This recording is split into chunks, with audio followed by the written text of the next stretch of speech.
Welcome to Dr. Maitli's Music Therapy Channel. இன்றைய பதிவிலையும் Tips to have strong mind என்ற தலைப்பில் சில செய்திகளை நம்ம பகிர்ந்துக்கலாம்.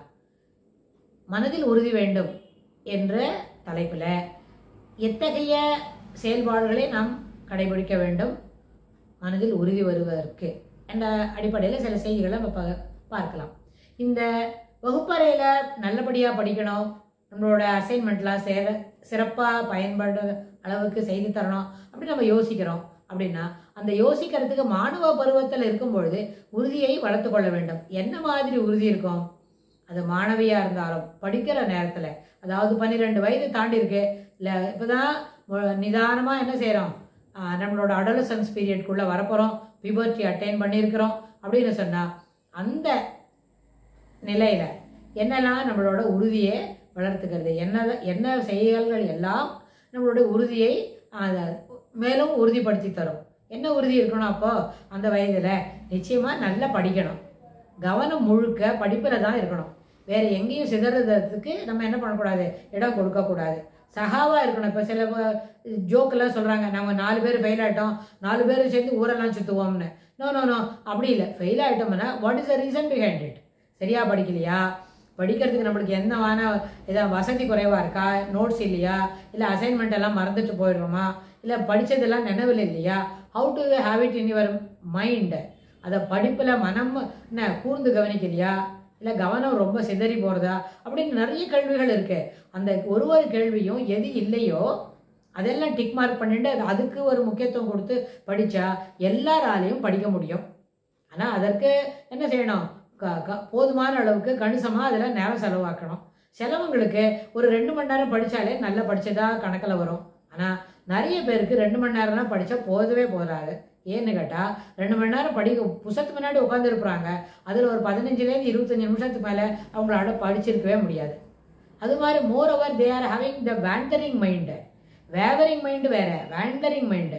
வேண்டரிங்னு சொன்னால் அவங்க இங்கே இருந்துக்கிட்டே இருப்பாங்க, அது இங்கேருந்து 50 கிலோமீட்டர் தாண்டி ஒரு ஊருக்கு, அதுலேருந்து 500 கிலோமீட்டர் தாண்டி ஒரு ஊருக்கு, இன்னும் 5000 கிலோமீட்டர் தாண்டி கூட ஒரு ஊருக்கெல்லாம் போயிட்டு வர்றது.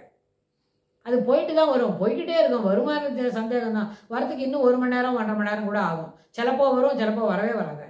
ஏன் வராதுன்னு சொன்னால் அதுக்குள்ளே அம்மா மணி 8 ஆச்சுரா பையில சாப்பிட்டுக்கலாவா, நைட்டு சாப்பாடு முடிச்சுடலாம், டிஃபன் ரெடியாக இருக்கு அப்படின்னு அவங்க கூப்பிட்டாங்களான்னா அது எங்கேயோ போய் வேண்டராகிட்டு போயிடுச்சு. இமயமலையெல்லாம் தாண்டி அதுக்கும் தாண்டி ரொம்ப தூரம் போயிடுது இல்லை, அங்கே போயிட்டு அது திரும்பி வரதுக்குள்ள அதை அப்படியே அங்கே விட்டுட்டு இவங்க போய் தட்டாளமிக்கிட்டு வந்து சாப்பிட்றதுக்கு வந்துடுவாங்க. ஸோ அதனால அது மாதிரி வேண்டரிங் மைண்ட்லேருந்து அதை கட்டுப்படுத்தணும்னு சொன்னால் சிலவங்க 2 மணி நேரம் புக்கு முன்னாடி உட்காந்துருப்பாங்க, அதில் 25 to 35 மினிட்ஸ்க்கு மேலே அவங்களால படிச்சிருக்கவே முடியாது. Moreover, on account of this wandering mind, they are unable to grasp what exactly they have studied during that 30 minutes of time. அதில் இன்னொன்று என்ன கிராஸ் பண்ணிக்க முடியாது இல்லாமல் அந்த கான்செப்ட் கூட அவங்களுக்கு சில நேரம் மனசில் வந்திருக்காது. இது எல்லாமே சாத்தியம்தான். ஆனால் டு ஓவர் கம் திஸ், அதில் என்ன வேணும், மனதில் உறுதி வேண்டுமாங்க.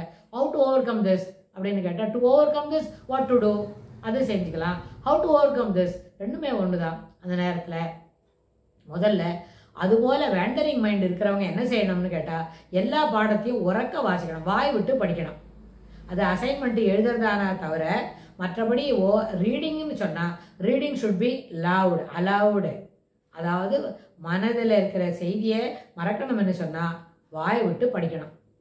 அதில் வந்து நிறைய பிழைகள் வரும். பிழை இருந்தால் பக்கத்தில் அப்பாவோ தாத்தாவோ இருந்தால் நிச்சயமாக திருத்துவாங்க தான். That is most welcome, we are ready to correct our self அப்படின்ற மைண்ட் செட்டை வளர்த்துட்டா இது என்ன தவறில் படிக்கிறோம், அதை எப்படி தவற சரிப்படுத்துறது அப்படின்னு நம்ம பார்த்துட்டோமான தட் டஸ் த டிஃபரன்ஸ். நிச்சயமாக அப்படி உறக்க படிக்கும்பொழுது மைண்டு வந்து வேண்டரிங் போகாது. ஏன்னு கேட்டால் அடுத்தது என்ன படிக்கணும்ன்ற அந்த கவனம் தானாக தன்னுடைய மைண்டை வந்து ஃபோக்கஸ் பண்ணிக்கிறதுக்கு தயார் பண்ணிக்கும்.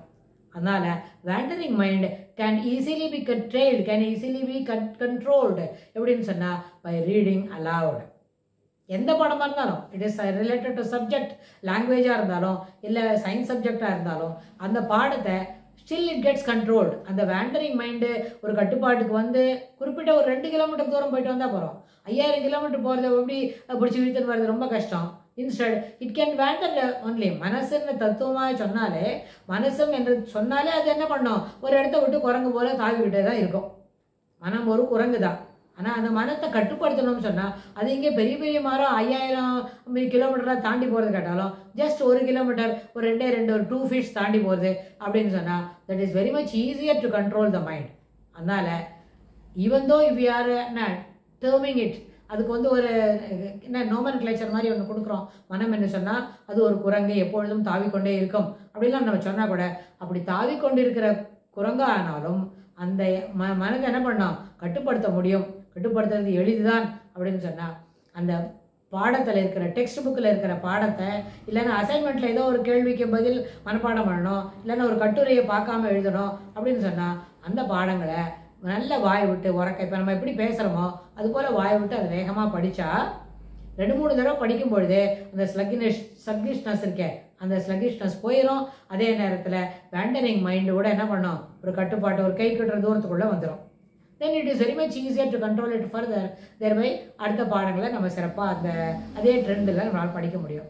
அதனால் மனது இப்படி ஓடிக்கொண்டே இருக்குன்னா அந்த ஓட்டத்தை கட்டுப்படுத்தினால் எளிமையாக நம்மளால் படிக்க முடியும். இப்போ படிக்கிறத ரீட்டைன் பண்ணிக்க முடியும். ரீட், ரிசைட், ரிவ்யூ, ரிஹர்சல் அப்படின்லாம் இருக்குது அப்படின்னு சொன்னால் ரிசைட் அதை சொல்லி பார்க்குது, ரீடு அலவுடு அது கூட அதில் சேர்த்துக்குதான். அதனால் இந்த அடிப்படையில் இது மாதிரி மனது அப்படி தறிக்கட்டு நேரம் போய்கிட்டே இருக்குன்னா இந்த வேண்டரிங் மைண்டை can be controlled easily by reading aloud அப்படின்ற அந்த கருத்தை நம்ம இதில் முன் வச்சு பதிய வைக்கிறோம்.